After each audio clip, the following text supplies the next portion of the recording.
সুপ্রিয় বন্ধুরা, যে যেখান থেকে আমাদের এই ভিডিওটি দেখছেন সকলকে জানাচ্ছি প্রাণঢালা শুভেচ্ছা এবং অভিনন্দন।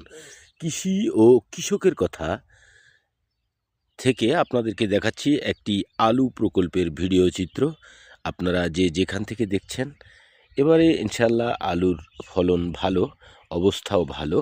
তবে যদি আর কি সামনে আলু যখন এটা উত্তোলন করা হবে তখন সঠিক দাম থাকলে কৃষক হয়তো এবার উপকৃত হবে।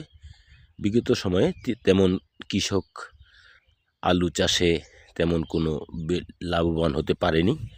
তবে এবারে সম্ভাবনা রয়েছে, আলু ফলনও ভালো হয়েছে। যদি আশা করি আগামী দিনে হয়তো আমাদের আলুর ন্যায্য মূল্য আমরা পাব, আমাদের কৃষক পাবে।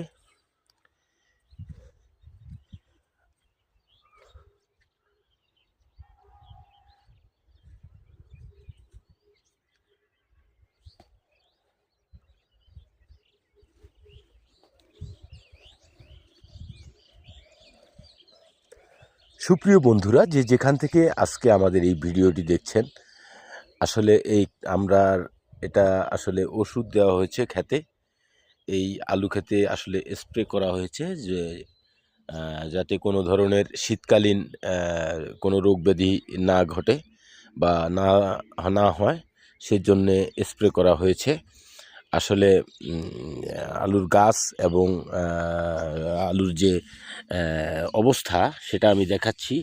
এই দেখুন, গাছ মোটামুটি ভালো আছে, হয়তো তেমন কোনো রোগ ব্যাধি আক্রমণের কোনো সুযোগ নাই। এই কৃষক অবশ্য সবসময় সচেতন, তার এই আলু প্রকল্পের দেখাশোনা বা সব কিছুই করে থাকেন, যে কারণেই এই আলু প্রকল্পের আলুর ফলন ভালো হওয়ার সম্ভাবনা রয়েছে।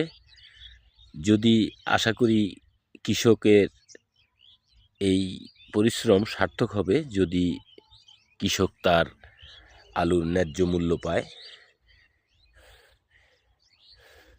তা সম্মানিত দর্শকবৃন্দ, যে যেখান থেকে আমাদের আজকের এই ভিডিওটি দেখছেন, সকলকে ধন্যবাদ জানাচ্ছি দীর্ঘক্ষণ আমাদের এই ভিডিওটি দেখার জন্যে।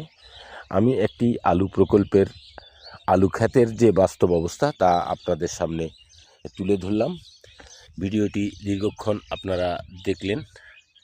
আপনাদের যারা যেখান থেকে ভিডিওটি দেখেছেন সকলকে প্রাণঢালা শুভেচ্ছা অভিনন্দন জানিয়ে কৃষি ও কৃষকের কথা এই ভিডিও চিত্র থেকে সরাসরি কৃষকের আলুর মাঠ থেকে আপনাদেরকে দেখাতে পারলাম। আশা করি আপনারা উপকৃত হয়েছেন। যাই হোক, সুপ্রিয় বন্ধুরা, আজকের মতো এই ভিডিও চিত্রটি এখানে শেষ করলাম। যে যেখানে থাকবেন ভালো থাকবেন, সুস্থ থাকবেন এবং কৃষি ও কৃষকের কথা অনুষ্ঠানের বিভিন্ন কৃষিভিত্তিক আমরা বিভিন্ন বিষয় তুলে ধরে থাকি। আশা করি আমাদের সাথেই থাকবেন। তো যাই হোক, সকলকে অনেক অনেক ধন্যবাদ।